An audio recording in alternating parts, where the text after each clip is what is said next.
시청자 여러분 안녕하십니까, 김세화입니다. 대구 시립희망원 하면 어떤 이미지가 생각나십니까?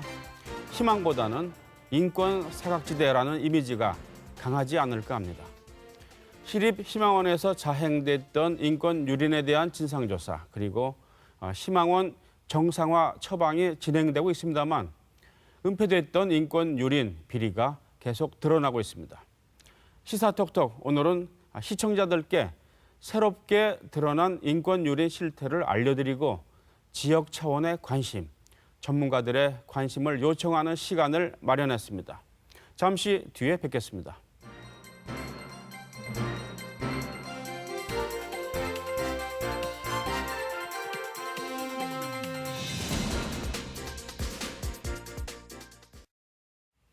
네, 대구 시립희망원에서 발생한 인권 유린 실태 좀 더 깊이 들여다보고 보다 근본적인 치유 방안을 토론하는 시간입니다.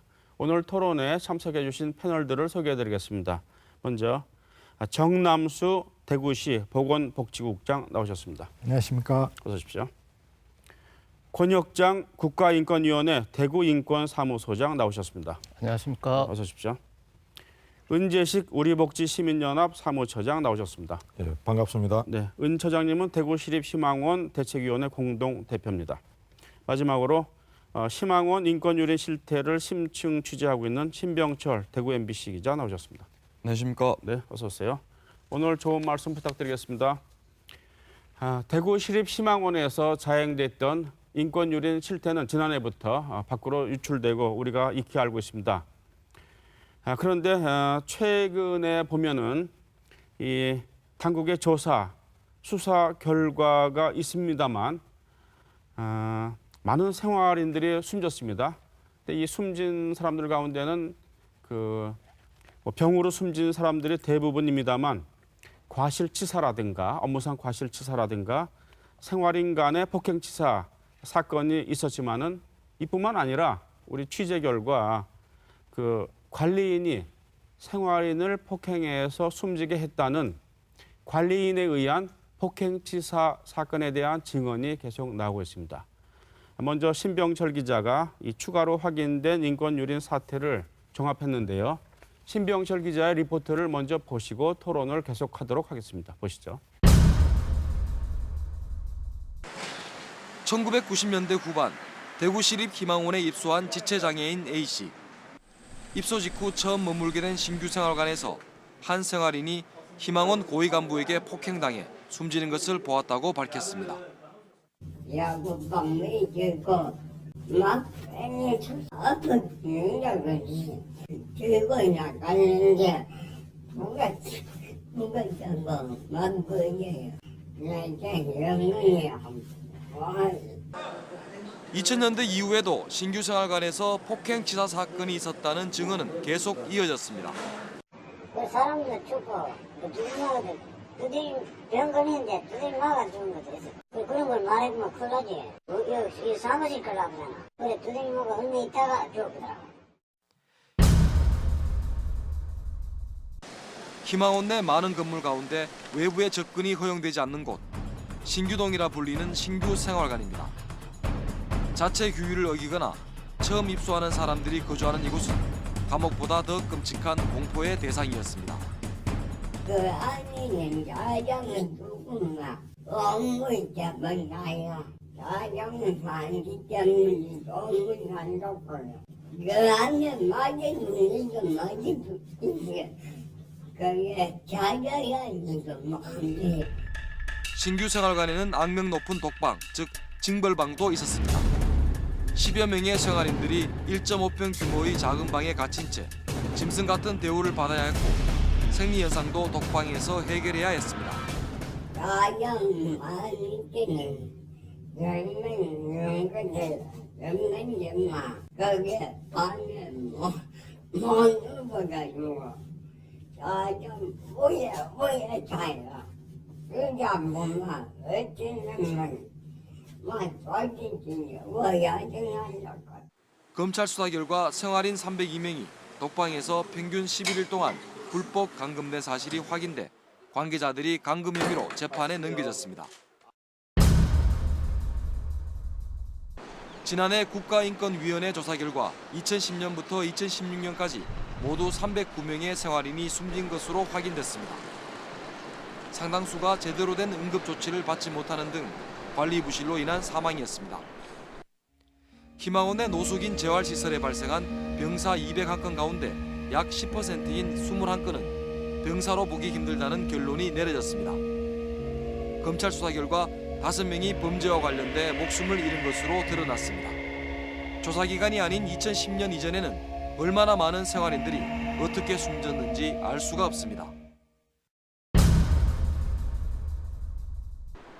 희망원은 생활인들에게 재활 작업이란 이름 아래 종이 가방 제작 같은 일을 하루 1시간에서 4시간씩 반강제적으로 시켰지만 한 달에 몇천 원씩을 지급하는 경우가 많았습니다. 앉아 있는 여자인데 해봐야 앉아있는 묻혀있는 도 주고 지켜있는 도 주고 의자가 있는 건 내제 아야 이른바 노예노동. 또 싫어도 그냥 억지로 함께 그냥 해야 되는 단체에 뭐 그냥 우리 학교 다닐 때 뭐 다 같이 나가서 어쩔 수 없이 해야 되는 거 싫어도 해야 되는 그런 것들이 분명히 있었죠. 희망원 측은 재활 목적을 위한 작업요법 프로그램이었다는 입장이지만 직원들조차 문제점을 알고 있었습니다. 이름 자체는 뭐 작업요법 프로그램 이렇게 했지만 실제로는 이분들의 사회복지 아니면 기능을 향상시키는 어떤 그런 목적적인 거에 대해서 투자하기보다는 시간을 좀 때우는 식의. 국가인권위원회의 조사와 검찰 수사에서 이른바 노예노동과 관련해서는 사법 처리가 거의 이루어지지 않았습니다. 구속된 희망원의 전 원장 신부는 생활인들의 급식비를 납품업체에 과다 지급하는 방법으로 국가 보조금 5억 8천만 원을 빼돌렸습니다. 그런데 이 가운데 1억 7,500만 원이 사목공제회의 계좌로 들어갔고 5,500만 원이 다시 빠져나간 사실이 검찰 수사에서 확인됐습니다. 구속된 원장 신부가 겸임으로 병원장을 맡았던 대구정신병원에서도 매점 수익금 6억 원 정도가 사목공제회의 또 다른 계좌로 입금됐습니다. 법조계는 희망원과 대구정신병원 측이 사목공제회에 돈을 지원할 이유나 법적 근거가 없다고 보고했습니다. 약 20년 전부터 400여 신부들의 복지와 노후를 위해 설립된 사목공제회는 최소 수백억 원의 자금으로 부동산과 주식, 금융상품 등에 투자해 운용한 것으로 밝혀졌습니다. 천주교 대구 대교구 측은 성당의 헌금 등이 사목공제회 계좌로 입금되어 금액 규모가 큰 것일 뿐이고 검찰 수사에서 모든 것을 밝혀 해명이 되었다고 주장하고 있습니다. 시사톡톡 신병철입니다. 네, 신병철 기자 리포터 잘 보셨습니까? 크게 두 가지입니다. 폭행치사, 새롭게 증언된 폭행치사 부분, 그리고 횡령, 비리 부분입니다. 먼저 폭행치사에 관련된 사건 얘기부터 해야 될 것 같은데, 신병철 기자. 네. 방금 리포터는 아주 이제 간단하게 보도를 했는데 좀 추가적으로 설명을 해주시죠. 네, 취재진이 이번에 이제 추가로 확인한 인권 유린 실태는 사실 그 말을 들어도 믿기 어려울 정도의 충격적인 내용이었습니다. 네. 지금까지 이제 검찰과 국가인권위원회에서 조사를 했지만 지금까지 나온 인권 그 유린 실태와는 그 차원이 다른 아주 심각한 정도의 내용이었는데요. 네. 지금 우리에게 제보한 신부는 과거 이제 희망원에서 이제 생활했던 거준이고요. 네. 이분이 이제 검찰과 국가인권위원회의 그 수개월에 걸친 조사가 벌어졌지만 본인이 보기에는 진상규명이 너무나 미흡하다. 네. 도저히 이거를 그냥 흘려보낼 수가 없다. 이렇게 해서 저희들에게 이제 증언을 하게 됐고요. 네. 제가 이제 이 증언 내용을 이제 상세하게 확인하기 위해서 수차례에 걸쳐서 네. 다시 여러 번 인터뷰를 해서 확인을 네. 했고 네. 그 모든 내용들이 다 팩트가 다 네. 일치하고 또 인터뷰가 진행될수록 네. 더 구체적인 내용들이 이렇게 네. 나온 것입니다. 네, 심 기자. 네. 이 제보자가 그 폭행 현장을 직접 봤다는 겁니까? 그렇습니다. 예. 네. 이분이 이제 1990년대 후반에 이제 희망원에 입소하게 되었고 네. 이제 신규 생활관 이분들 말씀으로는 신규동이라고 하는데 이곳에 네. 이제 입소를 해서 거기서 벌어진 장면을 직접 이제 목격하신 거죠. 네. 시간대도 네. 오후 점심 시간 바로 직전에 네. 한 생활인이 담배를 피웠다는 이유로 네.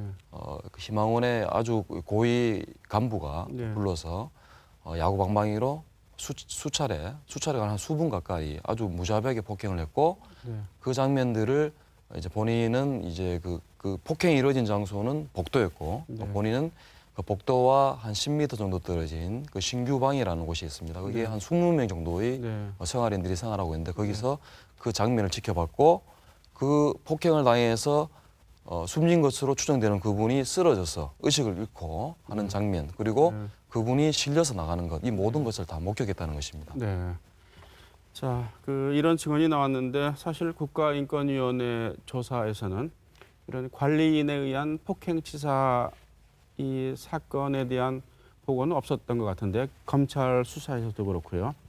그 소장님 어떻게 보십니까? 이런 증언을? 국가인권위원회가 그 작년에 3차례 정도 현장에 가서 조사를 했습니다. 네. 근데 이 시립희망원 전기관에 대해서 조사를 하는 것은 어려움이 있어서 네. 2011년부터 해서 2016년까지 네. 근래 5년에 있었던 사건을 집중적으로 네.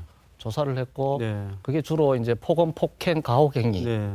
그리고 뭐 금전과 관련된 횡령 문제, 그리고 사망자 처리 문제, 네. 뭐 지휘 감독 문제, 그리고 이제 이런 부당한 강제 노동과 관련 문제, 뭐 이렇게 좀 중심적으로 조사를 했는데요. 네. 저희들이 사건 결과를 나중에 최종적으로 정리를 할 때 네.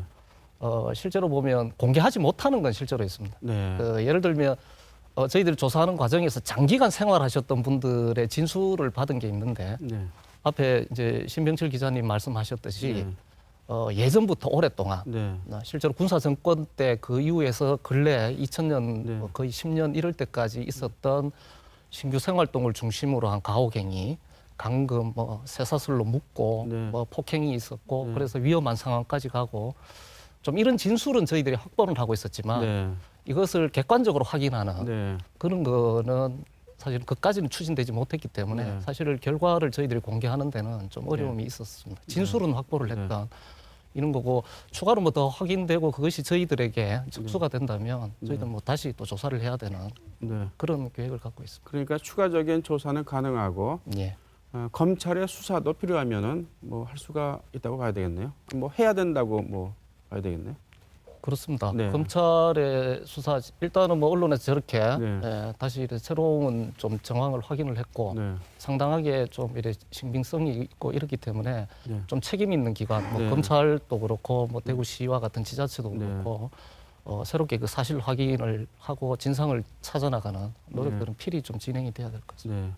정남수 국장님, 뭐 대구시의 입장은 어떻습니까? 네, 저희들 우리 대구시에서도 추가로 의혹이 제기된 건에 대해서는 네. 뭐 저희들은 그 직접 조사보다 사망자 관련 서류라든지 이런 걸 통해서 네. 인권이나 다른 조사기관에 할 때 네. 적극적으로 협조를 해서 추진하도록 하겠습니다. 네. 우리 은재식 대표님. 예, 저희 대책위에서도 네.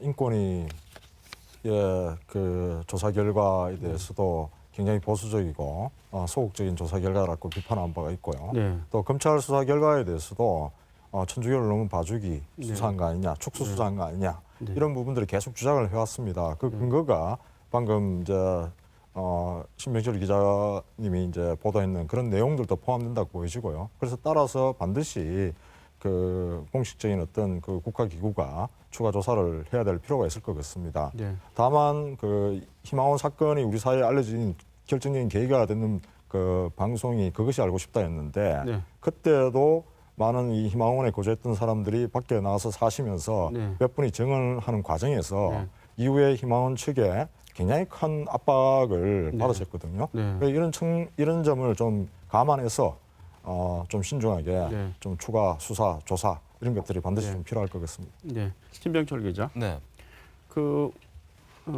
제보를 하신 분이 지금 리포트에서는 이제 두 분이 나오신 네, 거예요. 그렇습니다. 예. 또 있을 가능성이 있는 겁니까? 어떻게 봐야 될까요?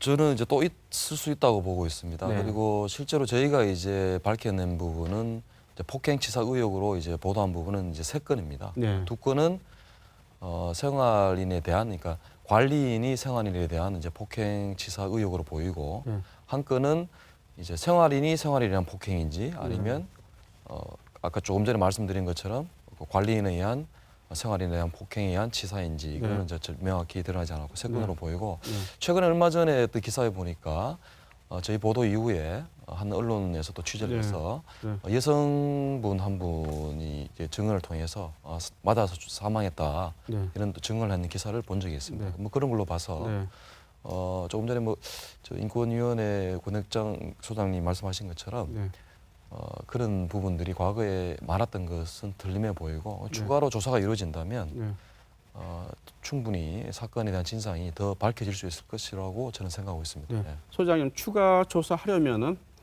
그 제보자가 직접 그 인권위원회에서 그 조사하도록 뭐 요청을 해야 됩니까? 어떤 절차가 필요합니까? 국가인권위원회 조사 권한이라는 것이 사실은 굉장히 구속력을 가지면서 조사를 할 수 있는 게 아니기 때문에 지금 주어진 여건 하에서 조사를 한다고 했을 때 그거에 좀 한계는 있을 것 같습니다. 피해자를 찾기 어려운 거, 그리고 오래된 사건도 있고 뭐 이래서 제가 보기에는 가장 좋기는 실제로 좀 강력한 이런 좀 수사권을 갖는 그런 좀 검찰 뭐 이런 데서 좀 인지를 해서 좀 적극적으로 수사를 해서 진상을 좀 찾아나가는 것이 가장 효과적이지 않을까 그렇게 생각해요. 사실 폭행치사의 피해자는 사망한 사람인데요. 여러 가지 어려운 점은 있을 것 같습니다만. 지금 현재 그 폭행치사 같은 경우는 달성서에서 지금 내사를 하고 있는 걸로 좀 보이는데요. 아무튼 이 검찰에서 좀 추가 수사를 지금 시민사회단체에서 계속 요구하고 있는데 그래서 조만간 아마 그 지검장님 면담도 요청하고 그래서 새로운 사실에 대해서 검찰이 좀 수사를 해야 된다 하는 부분들을 강하게 좀 요구하려고 하고 있습니다. 한 가지 더 짚고 넘어가겠습니다. 신병철 기자. 그 리포트 보면 이제 신규 생활관 얘기가 나오지 않습니까? 또 신규 생활관이란 게 피상적으로 많이 들었지만은 진짜 그 적나라한 실태가 어땠는지 궁금하거든요. 거기에 대해서 좀 설명을 해주시죠. 신규 생활관이라는 곳은 저희가 취재해 보니까 희망원 안에서도 하나의 어떤 감옥, 감옥과 같은 그런 어떤 기능을 했던 것 같고요. 그러니까 입소자들은 이제 희망원에 처음 들어오시는 분들은 무조건 거쳐가야 되는 우리 군대로 말하면 신병교육대 같은 그런 게 신규 생활관 그분들 말로는 신규동이라고 말씀하시더라고요. 그쪽에 들어가서 2주 동안은 그 신규 생활관 안에 있는 그 징벌방 이른바 징벌방이라는데 1.5평짜리 독방에 2주 동안은 이제 무조건 생활을 하셔야 되고 그리고 나머지 2주는 밖에 나와서 이제 신규 방이라는 곳이죠. 아까 전에 폭행이 이루어진 장소에서 이제 폭행이 이루어지는 장면을 목격했던 그 한 20명 정도가 이제 거주하는 그 신규 방에서 생활을 하고 그리고 그 징벌 성격이죠. 그러니까 뭐 규정을 위반했다든지 아니면 희망원을 탈출하다가 붙잡히신 분들 이런 분들이 이제 신규 생활관에 독방에 이제 징벌방이요? 예, 징벌방이죠. 이제 그게 이제 오랫동안 이제 갇혀 있고 검찰 수사에서도 보면 이제 많이 이제 오랫동안 갇히신 분은 47일, 47일 동안 이제 그 좁은 방에서 갇혀 있는 것이죠.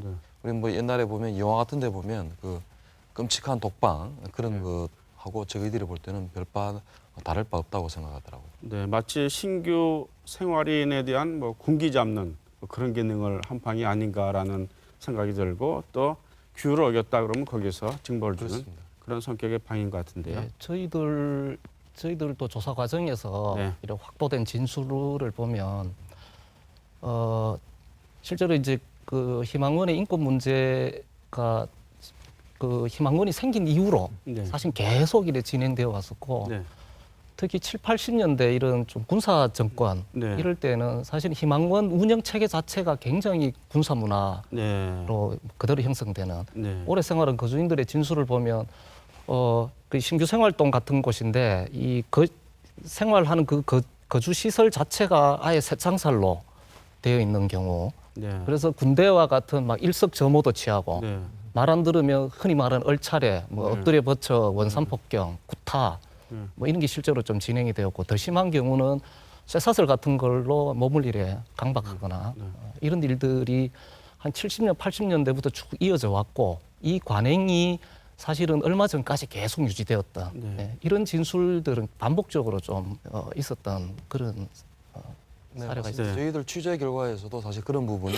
이제 나타났는데요. 그러니까 독방에 그치 이른바 징벌방이죠. 징벌방에서 갇혀 있으면 굉장히 좁은 공간이니까 힘들고 그러면 이제 정신적으로 스트레스 많이 받으니까 뭐 소리를 지른다든지 울고 뭐 이렇게 합니다. 그러면 이제 그쪽에 있는 관리하시는 분들이 그분들을 이제 밖으로 불러내서 침대 같은 곳에 이렇게 묶어 놓는다고 합니다. 그래서 하루 종일 묶어 놓기도 하고 뭐 이런 어떤 인권 침해가 다반사로 일어났고 그리고 아까 전에 그 폭행치사 의혹으로 보였던 그 사건과 같은 그런 정도의 강도의 폭행이 이분이 계실 동안에 일주일에 한 번꼴로 그렇게 일어났다는 거죠. 이 사실은 군대에서도 사실은 참 보기 어려운 정도의 이런 사건. 그리고 저희들이 그 보면 워낙 이곳이 이제 공포의 대상이었기 때문에 그 본인들이 잠못하고 이제 밝혀져서 신규 생활관을 가야 됐을 때는 거의 그분들이 나타내는 현상이 거의 패닉에 가까운 거의 뭐 도살장에 끌려가는 그런 심정으로 막 울고 이렇게 해서 직원들이 이렇게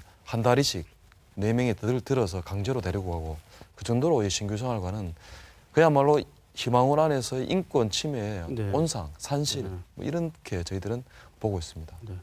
이 폭행치사 사건에 대한 의혹이 지금 이제 제기된 것입니다. 그리고 그 숫자가 이 제보한 건수 이외에 더 있을 수가 있다.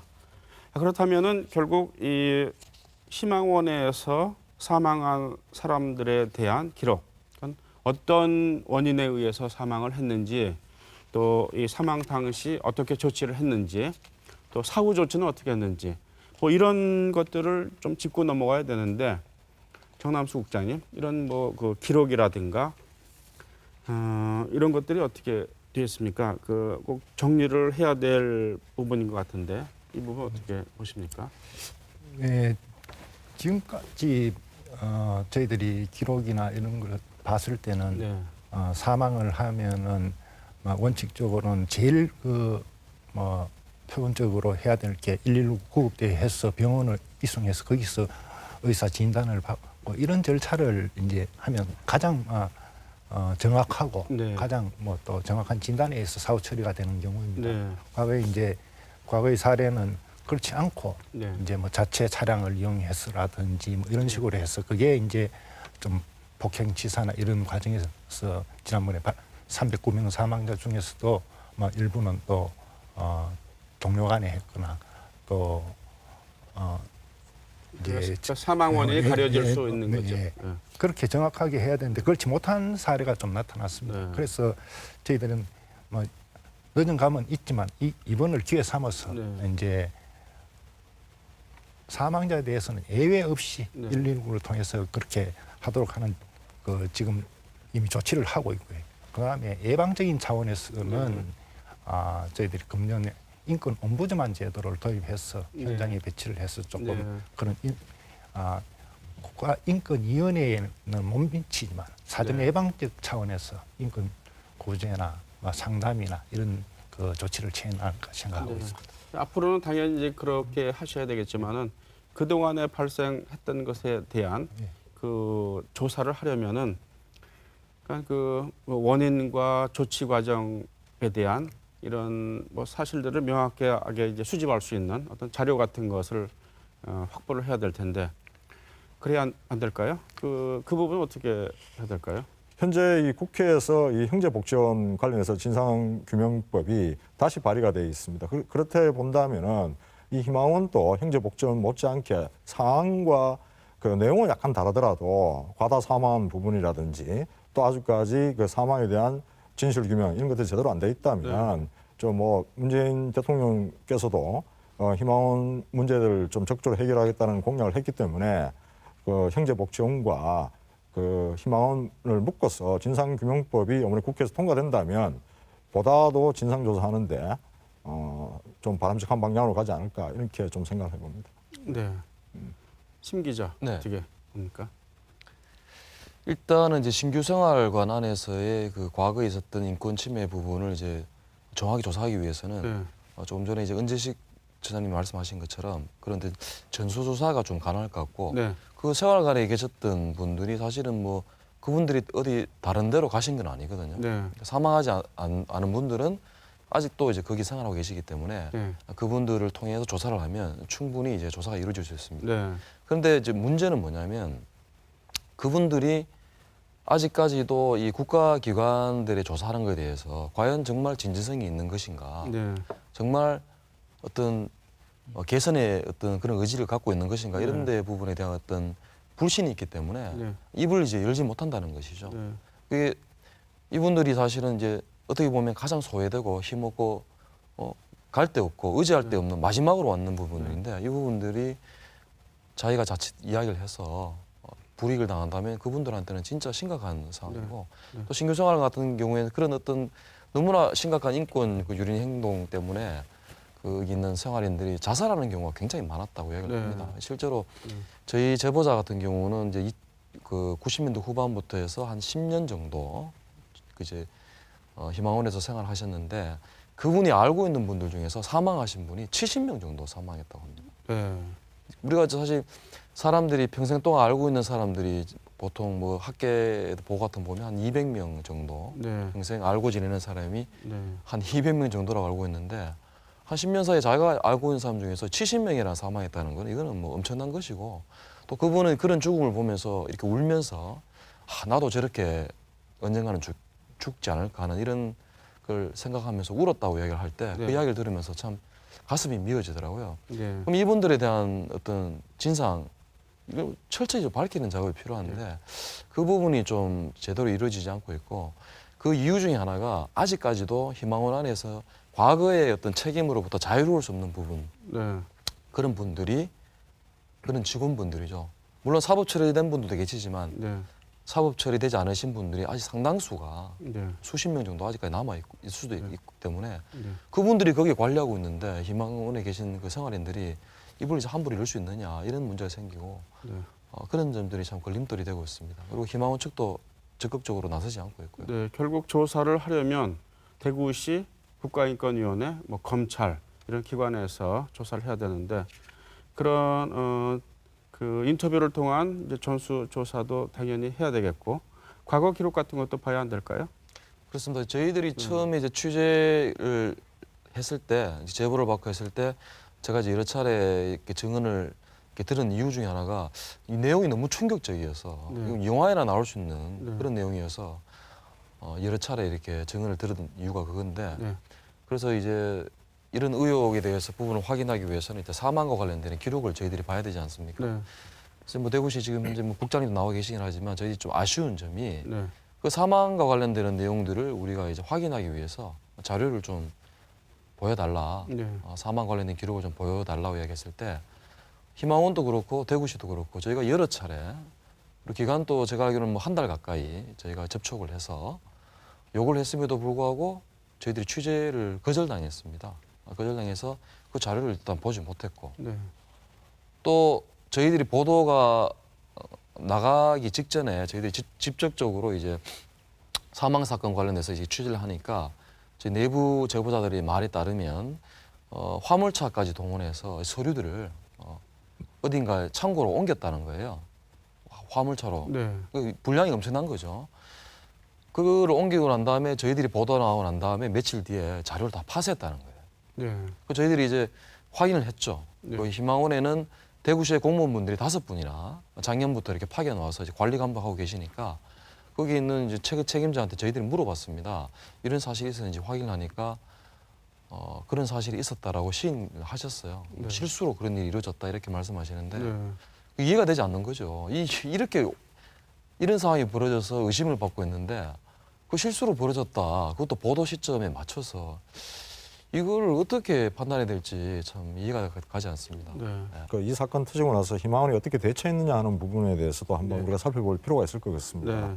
먼저 이 국가인권회가 3차례 걸쳐서 현장 조사를 했는데 그 희망원에서는 그 조사 자체를 좀 방해를 했죠. 네. 그 직원이나 생활인들이 조사를 받게 되면 어떤 조사를 받게 됐는지 또 이런 식으로 뒷조사를 하게 됐고 네. 또 그 협조에 비협조적으로 응할 수 있도록 이런 분위기를 만들어내고 네. 이런 분도 있었고요. 그다음에 우리가 인권위가 조사하는 결과에 대해서 29명 중에 8명이 외인사고 네. 그 21명이 병사인데 병사 중에서도 이제 그 사망 진단서를 조작하거나 그 외인사가 다수가 있다는 걸 검찰 수사에서 일부 이제 밝혀내는 그런 부분들이고 네. 이런 부분이 있습니다.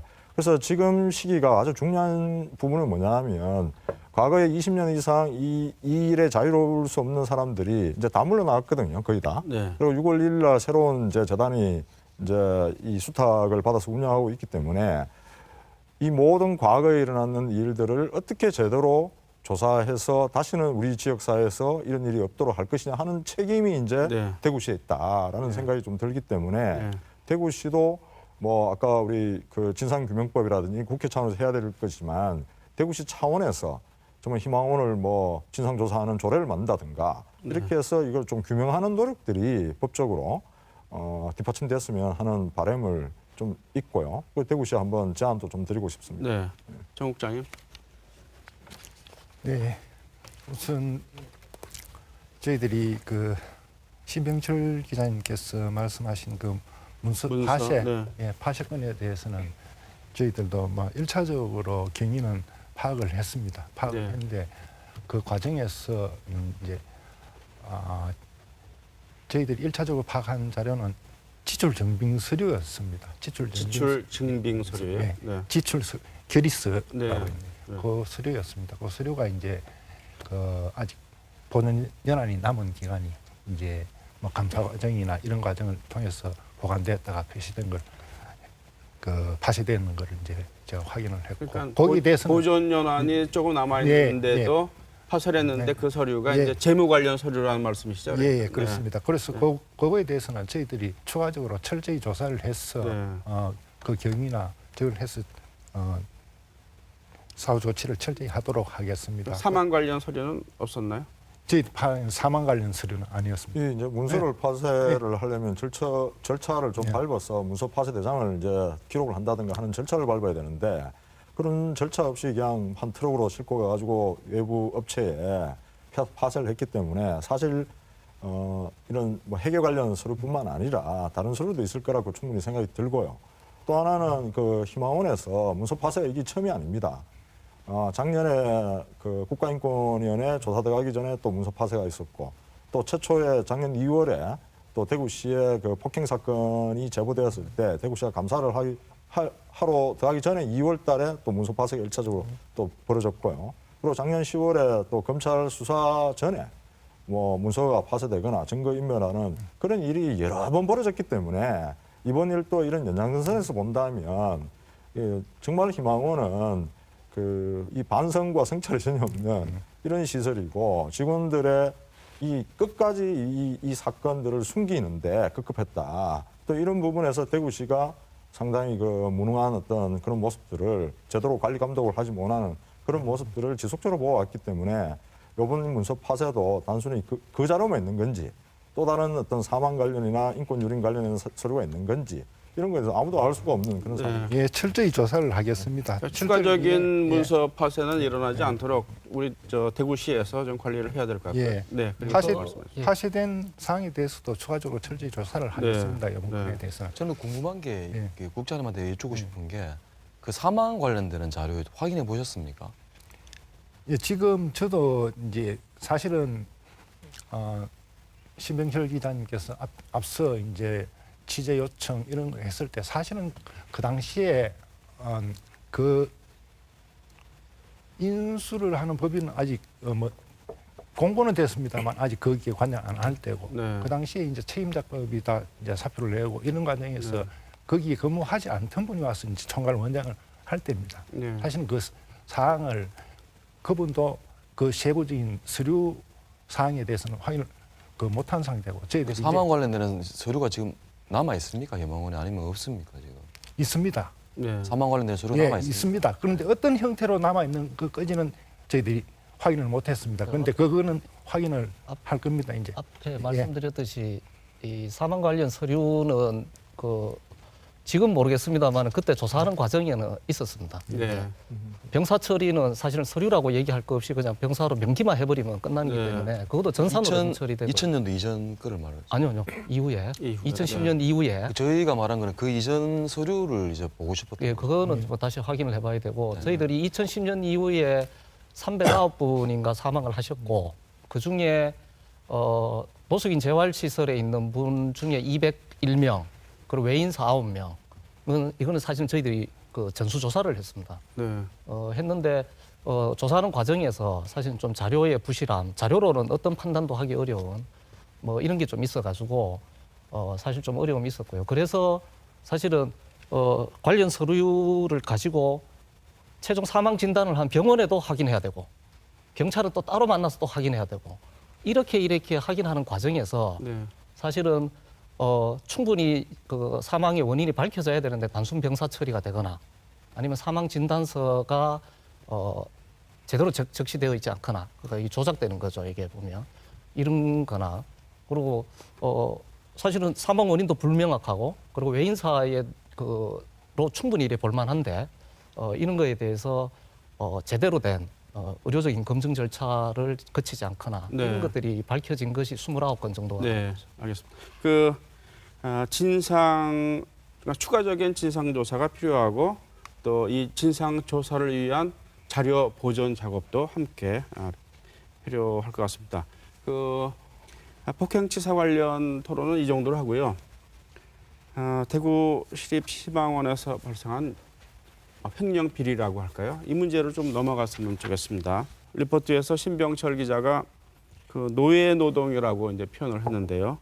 먼저 이 부분을 좀 간단하게 좀 설명을 좀 해주시죠. 네, 시청자들께서 보시기에 이제 저희가 이제 노예 노동이라고 표현하니까 너무 네. 과한 표현이 아니냐, 좀 자극적인 표현이 아니냐 이렇게 생각할 수도 있는데 저희가 노예 노동이라고 표현한 거는 이렇습니다. 지금 사실 저희가 말한 노동이라는 거는 이제 임노동이죠. 누군가에게 돈을 주고 노동을 시키는 걸 임노동이라고 하는데. 네, 임금 노동이요. 그렇죠. 네. 임금 노동이죠. 그런 노동 이외에 그러니까 돈을 주지 않고 이렇게 일을 시키는 거죠. 옛날 같으면 우리나라 같은 조선시대 같으면 노비, 네. 외국의 서양 같은 경우 노예 이런 거가 되겠죠. 근데 네. 진짜 실제로 이분들이 근무하신 걸 보면 하루에 1시간 내지 4시간 네. 이렇게 근무했고 근무하는 것도 보면 뭐 종이 가방을 만든다든지 아니면 그 의자 바퀴 만드는 작업도 해서 작업이 좀 천차만별이긴 해요. 하지만 적지 않은 시간을 일을 했는데 받은 금액 자체가 이것도 뭐 천차만별이긴 합니다만은 가장 좀 많이 받은 그룹들이 한 50만 원 정도. 네. 그러니까 노숙인들 같은 경우, 네. 그러니까 일반적으로 이제 저희들이 봤을 때 비장애인 같은 경우에는 한 50만 원 정도. 이런 분들은 일 시간 양도 많고 그런 경우고. 그렇지 않고 저희들이 이제 인터뷰에 나오신 분들처럼 좀 지체장애인이라든지 몸이 불편하신 분들 이런 분들 아무래도 노동 성과가 좀 떨어지지 않습니까? 이런 분들은 이제 아까 나온 것처럼 7,000원, 네. 6,000원 이렇게 주고 네. 정신지체 장애인 같은 경우는 네. 3,000원. 네. 이건 제가 이제 그쪽 내부인 직원을 통해서 확인한 겁니다. 네. 3,000원을 주기도 했다고 네. 그럽니다. 네. 네. 시립희망원에서 어떤 업체로부터 용역을 받아서 그 노동을 제공하고 그 대가로 받은 돈이 있을 거 아닙니까? 네. 임금을 그럼 이 생활인들한테 적게 준 것입니까? 아니면 애초에 업체로부터 적게 받은 것입니까? 그리고 그 업체들이 등장을 하는데 그런 업체들은 외부 업체입니까? 아니면 뭐 내부에서 뭐 이렇게 그 일거리를 갖고 와서 가동하는 그런 업체입니까? 이 업체들은 저희들이 취재해 본 결과 한 3개에서 4개 정도 되는 업체로 네. 보이고요. 그리고 한 업체 같은 경우는 한 10년 정도 네. 희망원 안에 내부 사업장을 두고 이렇게 일을 이제 고용을 해왔고 네. 그리고 이 노동관계 같은 경우에 이제 계약 관계는 건데 사실은 여기 안에 계신 분들이 생활인들이 직접 이렇게 노동계약을 하는 게 아니고 네. 그 희망원에서 대신 이렇게 계약을 맺는 과정 속에서 네. 굉장히 이제 그 노동법에 위반한 네. 정도 굉장히 적은 금액을 해왔고 네. 그러니까 이런 것이죠. 희망원이 이제 생활인들을 노동력을 아주 싼 값에 네. 제공해줬고 네. 그리고 그 과정 속에서 또 엄청난 특혜를 줬다는 거죠. 네. 그러니까 작업장을 무료로 준다든지 네. 그다음에 전기 사용료 등등 이런 것들도 전부 다 네. 희망원에서 무료로 제공한 거죠. 근데 사실 이거는 대구 시립 희망원이기 때문에 그 운영을 맡고 있는 천주교 재단 측이 자기들 마음대로 이렇게 할 수 있는 성격이 아닌 것이죠. 네. 그건 대구시에게 보고를 해야 되고 네. 또 대구시도 그걸 또 결정을 해줘야 되는 거고 또 실제로 2015년도에 그 대구시가 희망원에 대한 이제 그 담당 부서의 지도 점검에서 그런 부분들 그러니까 뭐 통신시설 같은 임대료라든지 이런 기타 등등 이런 부분에서 2억 1천만 원을 회수 조치한 바가 있습니다. 네. 그런데 조금 전에 제가 말씀드린 것 같이 그 부분에 대해서는 완전히 빠져 있는 거죠. 조사에 네. 점검에서 잡아내지 못했고 그래서 희망원 내부 직원들은 그렇게 이야기를 합니다. 이거는 희망원청에서 조직적으로 이렇게 뒷거래가 있지 않고는 과연 이게 가능하겠느냐라고 저희들한테 묻습니다. 묻는데 뭐 뒷거래가 있었는지 없었는지 저희들이 뭐 조사해본 바가 있기 때문에 알 수는 없지만 여러 가지 정황적으로 봤을 때 뭔가 이거는 합리적으로 또 희망원에서 뭐 급식비를 부풀려서 돈을 빼돌리거나 이런 걸 봤을 때 정황적으로 봤을 때는 충분히 그렇게 해서 돈을 빼돌렸을 수도 있겠다 하는 합리적 의심을 충분히 가질 수 있는 것이죠. 네. 외부 업체의 그러니까 생활인 중에 외부 업체의 이렇게 계약 관계로서 가서 이제 노동력을 제공하고 임금을 받는 이런 분들이 꽤 되죠. 근데 이제 실제로 문제는 뭔가 하면 당사자가 근로계약서를 쓴 적이 없다는. 예. 그러니까 자연스럽게 임금에 있어서 편차가 생기기 시작하고. 의외로 상대적으로 잘 받는 분은 또 있는데 또 의외로 보면 아주 큰 폭의 좀 임금을 제대로 못 받는 분도 실제로 있고요. 저희들이 심각하게 본 거는 뭔가 하면 희망원 내부에서 생기는 이제 그 일종의 작업 치료, 나중에는 작업 재활이라고 표현되는 프로그램과 관련된 겁니다. 이게 한 25개 정도의 프로그램이 있는데 25개 프로그램이면 사실은 그 희망원 내에서의 전 생활에 그 거주인들이 다 이런 일종의 도구미 형태로 다 배치된다는 얘기거든요. 근데 여기에서 생기는 문제가 예를 들면 이게 노숙인 재활 프로그램으로 해서 그런 이제 그 작업 프로그램을 돌린다 그러면 프로그램을 돌린다는 얘기는 프로그램 계획이 있어야 되고 그리고 거기에 걸맞는 대우를 해줘야 되고 그리고 평가도 돼야 되고 예. 그 재활을 시키는 거지 않습니까? 근데 이런 것이 사실은 절차나 형식적으로 전혀 갖춰져 있지 않아. 예, 이런 문제가 좀 있고. 그냥 말만 프로그램이었다 이런. 그리고 그러니까 자연스럽게 그 사실은 뭐 적당한 노동의 대가를 제공을 해야 되는데 사실 굉장히 뭐 사실은 임금이라고 얘기하지 못하는 수준에 이제 제공이 되었었고 심각한 거는 정신요양시설 이런 데죠. 이런 데 같은 경우는 이 정신장애가 있다 보니까 온대 도우미로서 해서 이렇게 배치를 해서 이제 일종의 치료 프로그램으로 진행을 하는데 프로그램 계획서도 없고 평가서도 없고 이게 뭐 별도로 기록되지도 않고 이런 데서 아까 말씀하셨던 7,000원, 8,000원에 사실은 이제 노동력을 착취하는 결론적으로 어떤 시설이든 간에 그 생활인들이 노동을 하는 건 원칙적으로 바람직하지 않죠. 바람직하지 않고 특히 거기에 직원들이 해야 될 일을 그 노동을 대신하는 걸로 이렇게 거주인들을 활용하는 거는 이거는 아주 원칙적으로 문제가 있는 거고.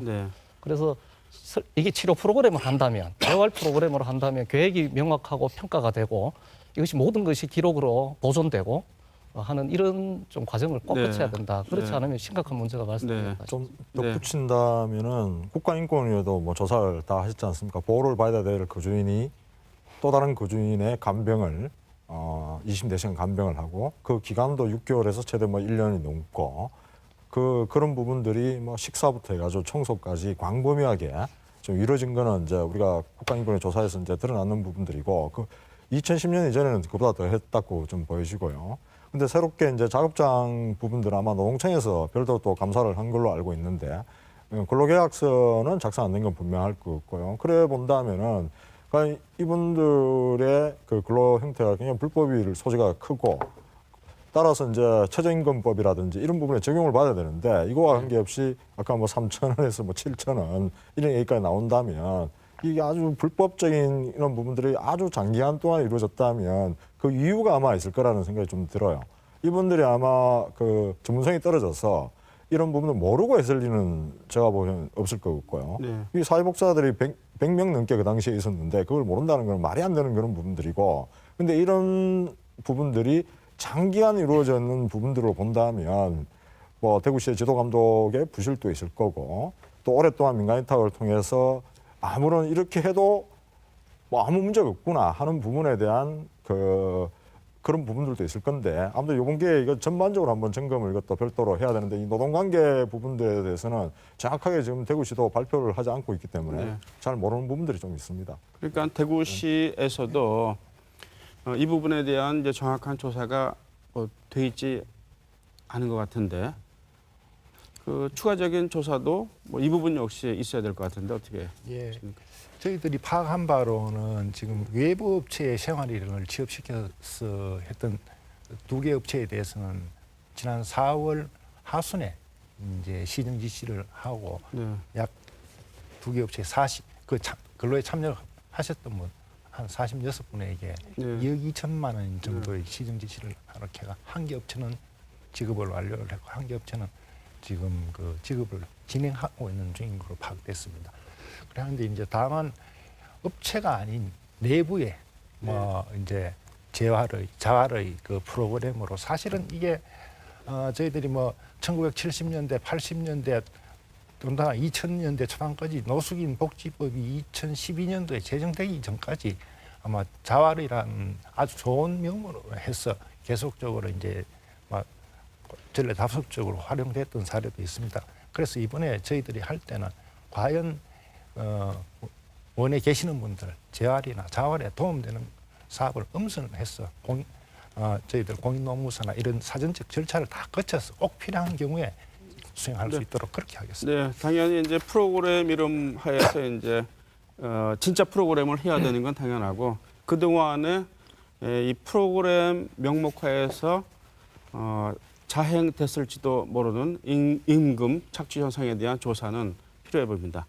자, 이런 이른바 노예 노동 이외에 우리 신병철 기자가 리포트에서도 지적했지만은 그 급식비를 빼돌린 사실이 있지 않습니까? 네. 이제 생활인들의 급식비를 납품업체에 이제 과다 지급하는 방식으로 이 국가보조금 세금을 빼내서 사목공제회에 이 돈을 집어넣고 또 사목공제회로부터 또 이 돈이 이제 나오기도 했었습니다.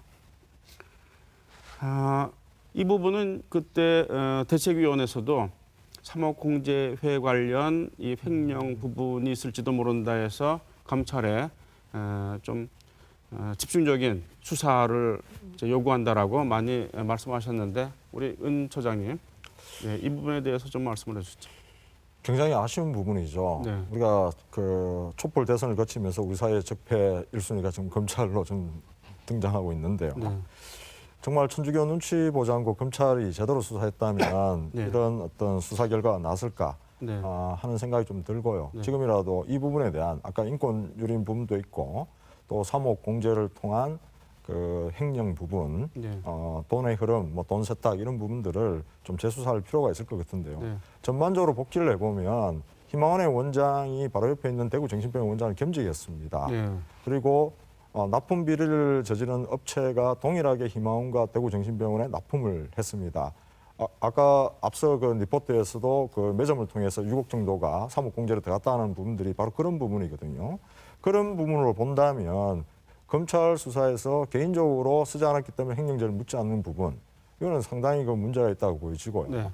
병원에서 조성된 비자금도 문제지만 네. 이 비자금이 사목공제로 갔는데 이게 왜 횡령이 아닌가 하는 네. 뭐 희망원은 당연하고요. 네. 뭐 이런 부분에서 본다면 사목공제에 대한 검찰의 수사는 굉장히 아쉽다 하는 네. 부분이 좀 있고요. 또 하나는 사목공제로 흘러 들어갔으면 교구 관리국까지 압수수색을 했어야 된다는 거죠. 네. 근데 사목공제에 대한 압수수색도 아주 협소하게 좀 이루어진 걸로 보여지고요. 네. 교구 관리국에 대한 이제 압수수색은 전혀 없었던 부분, 이런 부분으로 본다면 검찰이 그 천주교에 대해서 상당히 그 압수수색하는 데에서 압박을 많이 받지 않았느냐 하는 합리적 의심을 좀 할 수 있을 것 같습니다. 네. 신병철 기자 이 네. 사목공제에 대해서도 추가 취재를 했었죠. 네, 이게 이제 사목공제회가 이름은 이제 사목공제회니까 네. 굉장히 법적인 단체인 것처럼 이제 보이는데 네.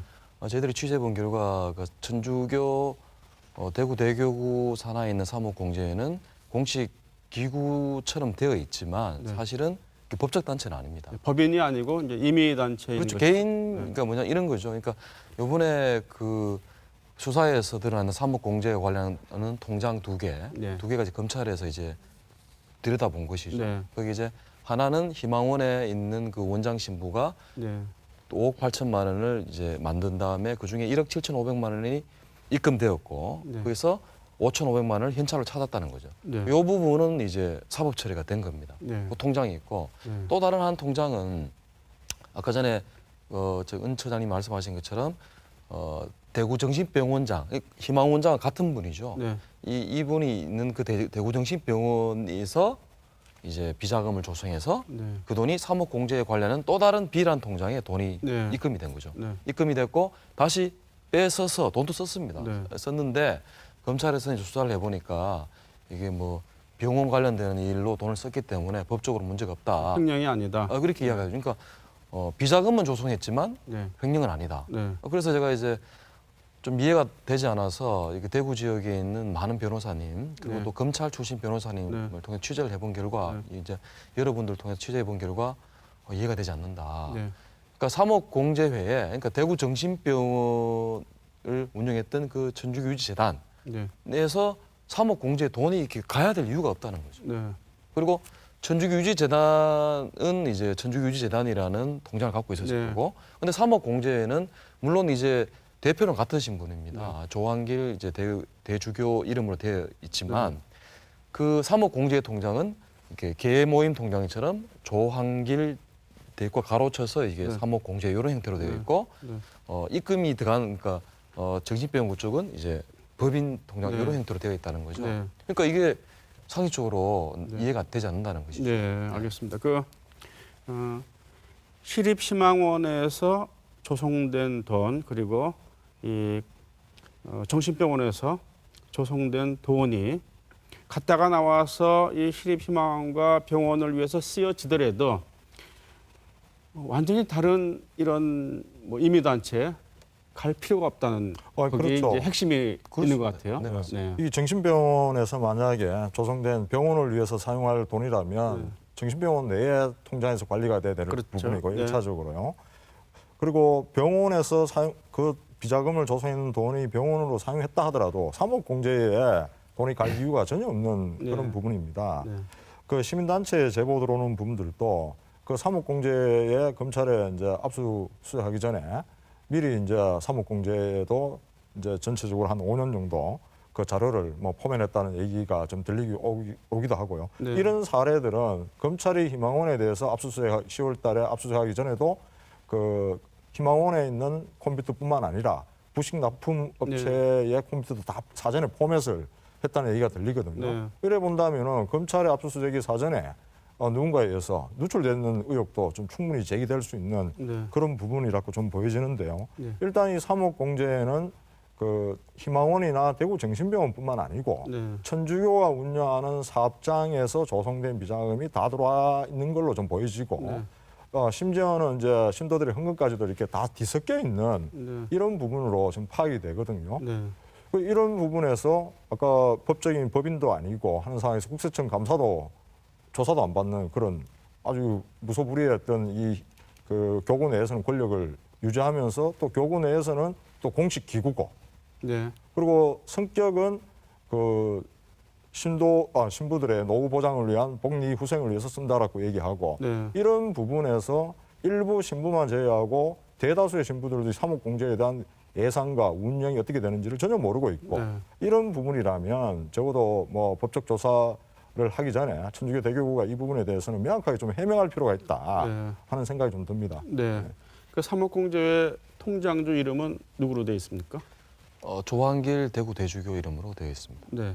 임의단체 통장인데 개인이 원해서 돈을 집어넣는 것은 누가 뭐라고 하겠습니까만은 완전히 다른 단체가 거기에 돈을 집어넣을 수는 없는 것이죠. 네, 그렇습니다. 예, 어떤 특정 법인이 거기에 돈을 집어넣을 수 없는 것인데 어쨌든 간에 분명한 거는 이 부분들에 대한 의혹이 제기되니까 여기에 대한 좀 조사 또는 수사가 필요한 것은 분명해 보입니다. 네. 검찰에서도 사실은 이제 이 3억 공제에 대해서 성격에 대해서 이렇게 설명을 하시더라고요. 네. 공제이긴 하지만 천주교 내에 이제 금융기관 같은 역할을 하는 것이죠. 네. 그러니까 뭐 돈을 이렇게 입금하면 거기에 따라서 수입을 운영을 해서 수익이 나면 이렇게 되돌려주고 네. 이런 형태로 이제 받는 거죠. 그러니까 우리 보통 일반적인 뭐 그런 것하고 다르게 입금하는 규모도 이제 본인이 원하는 대로 이렇게 넣을 수 있는 그런 좀 이해하기 힘든 그런 구조로 되어 있었습니다. 네. 이 회계 문제가 초기에 발생됐던 게 이제 뭐 식자재 등 급식 관련된 네. 뭐 이런 문제인데 실제로 확인된 거는 식자재의 수량이 조작되거나 단가가 조작되거나 네. 아니면 품목 자체가 조작되거나 네. 뭐 이런 데서 사실 이래 확인이 된 거죠. 근데 이 확인도 그냥 뭐 이런 일방적 제보가 아니고 실제로 그 급식과 관련된 거기에 다 관계됐던 당사자들의 좀 종합적인 진술에 의해서 밝혀진 거고 네. 사실은 이 액수 규모도 굉장히 크죠. 크고 이 돈이 일단 지출되고 그 회사에서 역으로 다시 들어와서 누군가 이걸 모이고 이까지는 사실상 확인된 거라는 겁니다. 네. 이 자체 그러니까 이런 행위가 왜 일어났을까라는 거에 대해서 사실은 이제 의문을 가질 수밖에 없고 네. 그리고 그 돈이 어딘가에 모였는데 네. 이거를 어떻게 확인할 거냐. 네. 이건 사실 뭐 계좌 추적이나 이런 굉장한 수사권을 갖지 않는 기관이라면 해결할 수 없는 거니까 사실 이건 다시 한번 좀 확실하게 좀 깔끔하게 이렇게 확인을 할 필요가 있는 것 같습니다. 저희 네. 대책위에서 이제 당초에 이제 부식을 비리를 저지르는 유통업체가 납품하는 가톨릭 사업장을 4곳을 확인을 했습니다. 지금 말씀드리고 있는 희망원 대구정신병원은 동일한 원장이 겸직을 하고 있었던 부분들이고 이외에 가톨릭의 주요 병원 사업장 2곳도 추가로 똑같은 업체가 납품하고 있었거든요. 네. 그러면 상식적으로 우리가 본다면 희망원과 대구정신병원은 뭐 비자금이 조성된 거는 확인되는 부분들이고 그럼 나머지 사업장에 대해서도 검찰이 수사를 해야 되는데 이 수사가 지금 이루어지지 않았다는 거죠. 이걸 이제 계속 하다 보면 아니 이 사목공제 베일에 가려 있는 이 사목공제에 대한 수사는 불가피하다고 보여지고 또 사목공제와 교구관리국에 대한 서로 주고받았던 그런 부분들이 있기 때문에 이 2곳은 반드시 검찰이 이번 기회에 수사를 해서 좀 의혹을 해소할 필요가 있다 이렇게 보는 겁니다. 네, 지금까지 폭행치사 문제 그리고 횡령 비리 문제에 대해서 토론을 했는데요. 시간이 다 돼서 마무리를 해야 될 것 같습니다. 팬들께 제가 마지막 질문을 좀 드리겠습니다. 먼저 신병철 기자. 네. 지금 심층 취재를 하고 계신데 취재 과정에서 느낀 점 또 어떤 이 당국의 관련 기관에 이야기하고 싶은 거 있으면 말씀해 주시죠. 네. 사실 취재를 하면서 희망원에서 이렇게 많은 사람들이 사망했다. 그 사실이 굉장히 놀라웠고요. 네. 어떤 죽음도 안타깝지 않은 죽음이 없습니다. 네. 돌아가신 분들이 지금 돌아가시는 걸 지금 와서 뭐 그렇게 시끄럽게 해서 나아지는 게 있느냐 이렇게 뭐 생각하실 분들도 있을 것 같습니다만은 잘못된 부분에 대해서 진상을 규명해야 하고 그리고 또 그 책임질 분이 있으면 책임을 지고 그렇게 해야만이 똑같은 일이 되풀이되지 않는다고 생각합니다. 네. 그런 측면에 있어서 좀 잘 이렇게 기관들이 그러니까 제가 말씀드리는 거는 뭐 검찰이라든지 경찰 이런 국가기관들이 조사권이 있어야만 이게 가능합니다. 그리고 된다고 생각하고요. 그리고 두 번째로는 어떻게 보면 뭐 수사하는 쪽에서는 종교단체라는 부분이 있기 때문에 좀 심적 부담을 느낄 수도 있겠지만 네. 진상 규명에 있어서 좀 회피하는 모습 네. 같은 이런 모습은 보여주지 않았으면 좋겠다. 네. 물론 뭐 그렇다고 해서 무리하게 수사하라는 건 아니지만 네. 잘잘못을 따져서 국민들에게 대구 시민들에게 좀 납득이 갈 수 있는 그런 결과를 좀 내줬으면 좋겠다 이렇게 생각하고 있습니다. 네. 은재식 대표님. 네. 그 대구시가 이제 위탁을 받았습니다. 또다시 이제 민간 위탁을 했는데 우리 대책위원회에서는 대구시가 관리해라라고 이제 주장을 해오시지 않았습니까? 예, 그렇습니다. 네, 어떻게 보십니까? 예, 이제 복지를 무작정 민간에게 떠넘기는 이제 시대는 지났다고 보여지고요. 네. 그동안 80년대 후반부터 시작된 민간 위탁이 그건 한 30년 지났지 않습니까? 네. 그래서 이 민간 위탁에서 장점도 있지만 여러 가지 어떤 부작용들도 함께 나타나고 있기 때문에 특히 희망원 같은 경우에는 시립시설이고 하기 때문에 3년 후에는 반드시 준직영 형태인 대구시가 출자 출연한 기관을 통해서 운영됐으면 하고요. 시민단체들이 지금 오픈 6월 1일부터 전석복지재단이 이제 운영하게 되는데 한편으로 좀 의구심을 갖고 있는 것도 사실입니다. 왜냐하면 3년 1회 민간 위탁을 하는 데 있어 가지고 대체적으로 보면 이제 민간 복지기관에서는 메리트가 전혀 없거든요. 네. 오히려 그 시민사회단체들도 문제를 제기하고 있고 계속 좀 인권 문제도 발생하고 있고 이런 골치 아픈 그런 사업장을 맡았다는 거죠. 그런 측면에서 본다면 이런 어떤 의혹의 시선들을 대구시나 전석복지재단이 해소할 필요가 있을 것 같고요. 이런 부분들이 하기 위해서는 1차적으로 대구시와 희망원 대체위가 합의한 2018년 글라라이지 폐쇄와 또 탈시설 이러한 부분들을 전석복지재단이 얼마나 제대로 이행할 수 있는지에 대한 빠른 시일 내에 청사진을 낼 필요가 있을 것 같고요. 두 번째는 오늘 또 많은 부분이 제기되었는데 이 진상을 어떻게 조사하는 데 있어 가지고 수탁 기관으로서 어떤 책임성을 가질 것이냐 하는 부분들이 중요할 것 같습니다. 그래서 이런 부분을 통해서 좀 의혹의 시선으로 좀 전석복지재단을 또 바라보고 있는 부분도 있기 때문에 해소할 필요가 있겠다. 이걸 또 당부를 드리고 싶습니다. 네, 정남수 국장님, 그 진상 조사에 대구시가 중심이 돼야 될 것 같고요. 그리고 이제 민간 위탁을 한 번 더 했는데 나름대로 뭐 이유가 있을 것 같아요. 예, 지금 이제 공적 운영 체계를 갖추기 위해서는 또 뭐 가칭 뭐 대구 복지재단을 설립하기 위해서는 상당한 시간이 이제 소요가 됩니다. 네. 그렇기 위해서는 현행과 같이 이제 방금 우리 은재식 처장님께서 말씀하신 바와 같이 일에 한해서 운영을 하게 되었고요. 그 기간 중에 이제 지난 6월 1일부터 전석복지재단이 새롭게 이제 맡고 있습니다. 네. 우리 대구시와 전석복지재단이 힘을 합쳐서 당초 저희들이 3월 13일 날 발표한 대구시 혁신 대책하고 또 추가적으로 다양한 의견을 받아서 정말 모범적인 시설로 거듭날 수 있도록 최선을 다하겠습니다. 네. 마지막으로 권혁장 소장님, 직권조사도 하셨는데 이 사회복지법인에 대한 어떤 제도적인 보완책이 뭐 하여튼 필요하지 않습니까? 네. 뭐 앞에도 계속 지적되었지만 사회복지법인의 운영 자체가 굉장히 투명해질 필요가 일단 있습니다. 네. 그럼 내부의 뭐 재정적인 문제, 인력적 문제, 생활인과 관련된 문제와 관련된 정보들이 누구나 좀 접할 수 있게 공개될 필요가 있고요. 이런 거 좀 제도화시킬 필요가 있다. 네. 그런 생각이 들고 두 번째는 대구시에 보면 인권 증진 조례가 있고 장애인 인권 증진 조례가 있습니다. 네. 인권과 관련해서 예방을 하고 어떻게 조치를 할 수 있는 제도가 형식적으로는 지금 존재하고 있습니다.